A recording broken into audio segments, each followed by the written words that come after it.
record depuis 2019, plus 30% en une seule campagne. Sur le papier, l'Algérie vient de gagner sa bataille du blé. Mais à quelques wilayas de là, une autre céréale raconte une histoire totalement différente. Et c'est elle qui va décider de l'avenir alimentaire du pays. Aujourd'hui, je vous montre les deux visages de cette bataille. Bienvenue sur ma chaîne Milkor DZ. Voici le chiffre qui vient de tomber. Selon la FAO, Food and Agriculture Organization, organisme de l'ONU, publié le 17 août 2026, la campagne céréalière algérienne 2026 atteint environ 5 millions de tonnes, contre 4,2 millions de tonnes en 2025, plus 19% en un an, et surtout 30% par rapport à la moyenne des 5 dernières années. Le meilleur niveau depuis 2019.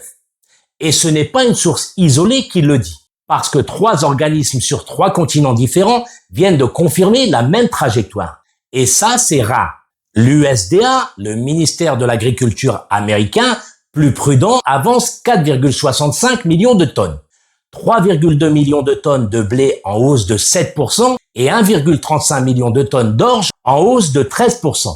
Le JRC Mars, le système satellite de la Commission européenne, avait lui détecté dès juin 2026 une masse végétale nettement supérieure aux moyennes dans plusieurs wilayas.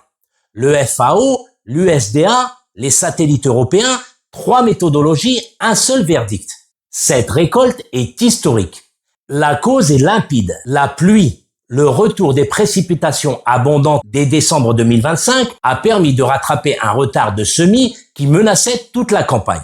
Les zones céréalières de l'Est, Constantine, Skikda, ont reçu des précipitations supérieures aux moyennes entre janvier et avril, rechargeant les barrages et sécurisant l'irrigation au moment critique. Et l'État n'a pas laissé la météo faire tout le travail seul. Près de 10 000 moissonneuses-batteuses ont été mobilisées, dont un contingent renforcé géré par Agrodiv, avec un objectif clair, doubler le rendement moyen de 15 à 30 quintaux par hectare. De nouvelles infrastructures de stockage ont été mises en service avant la clôture officielle de la collecte le 10 août. Pour ceux qui découvrent ma chaîne, abonnez-vous. Chaque jour, je décrypte l'actualité algérienne avec des chiffres sourcés et datés, sans blabla inutile. Le 28 juillet 2026, le président Abdelmejid Tebboune l'a annoncé lui-même. L'Algérie est en passe d'atteindre l'autosuffisance en blé dur. Une annonce présidentielle qui cette fois s'appuie sur des chiffres vérifiés par 3 organismes indépendants. Et l'impact financier est concret. Plus de 1,5 milliard de dollars d'importation de blé dur qui pourraient être économisés.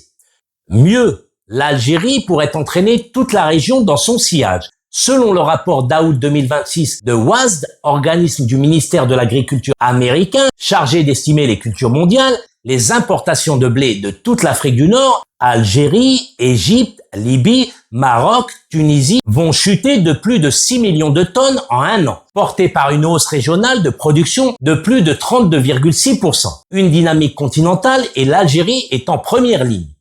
Alors, la première question du jour. Quand A, cette récolte marque un vrai tournant structurel pour la souveraineté alimentaire algérienne, quand B, c'est une embellie climatique, rien de plus. Gardez votre réponse en tête parce qu'on passe maintenant à l'autre versant du dossier. Celui qui va faire pencher la balance. Parce qu'autosuffisance en blé dur ne veut pas dire indépendance céréalière totale. La FAO annonce encore 8,5 millions de tonnes d'importation de blé pour 2026-2027. Et 14,5 millions de tonnes d'importation céréalière globale, dont 5 millions de tonnes de maïs pour l'alimentation animale. Le maïs, c'est le prochain front. Et sur ce front-là, l'Algérie ne compte pas sur la pluie. Elle construit wilaya par wilaya en plein Sahara. Fin février 2026, le ministre de l'Agriculture, Yassine Oualid, a enchaîné les visites de terrain à Adrar, Timimoun et El Ménéa. Et les chiffres parlent d'eux-mêmes. À Adrar, les surfaces de maïs grain sont passées de 1700 à 6400 hectares, presque 4 fois plus. À El Ménéa, de 11 000 à 22 000 hectares, avec un nombre de producteurs multiplié par 3,5, de 316 à 1137. Pour 2026, le ministère vise 380 000 quintaux à Adrar et 220 000 quintaux à Timimoun, avec un objectif limpide, faire reculer les 40 millions de quintaux de maïs importés chaque année pour la filière avicole. Et derrière ces chiffres, il y a un déploiement logistique que la télévision ne montre jamais. À Ougroud, sur le périmètre d'Afrin 2, le ministre a assisté en personne à la récolte.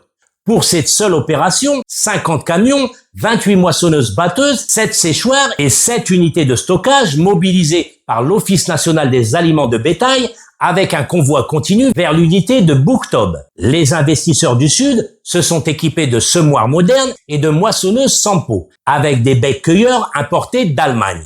Le défi technique est réel. Dans le Sahara, la chaleur extrême complique le séchage. Il faut un taux d'humidité précis pour éviter les moisissures. D'où le renforcement du parc de séchoirs à Adrar et le lancement d'un programme national de modernisation du matériel agricole. Irrigation, semis, moisson. L'Algérie attaque aussi le problème par la consommation avec 2 innovations concrètes. Le chipdet, un aliment pour moutons fabriqué à partir de rebut de dattes, et l'intégration d'orge dans les rations de volaille pour desserrer la dépendance au maïs importé. Voilà le vrai visage de l'agriculture algérienne en 2026. D'un côté, un record blé-orge confirmé par 3 sources indépendantes, une pluviométrie exceptionnelle et une mobilisation matérielle massive. De l'autre, un chantier maïs qui avance à grande vitesse dans le Sahara. Surface multipliée par 4, investisseurs multipliés par 3,5, logistique industrielle déployée en plein désert. 2 céréales, 2 calendriers, une seule direction, celle de la souveraineté alimentaire. Alors votre réponse à la question du départ. Camp A, tournant structurel ou camp B, simple embellie? Le chantier maïs dans le Sahara, est-ce que ça change votre réponse? Likez, partagez, abonnez-vous pour ne rater aucune analyse. Demain, je vous emmène plus loin dans le Sahara, le plan de mise en valeur de 500 000 hectares que l'Algérie construit pièce par pièce pour devenir à terme un vrai grenier agricole. Alors on se retrouve demain, même endroit, même heure. Merci de m'avoir suivi et surtout, laisse ton avis en commentaire, c'est là que le débat commence.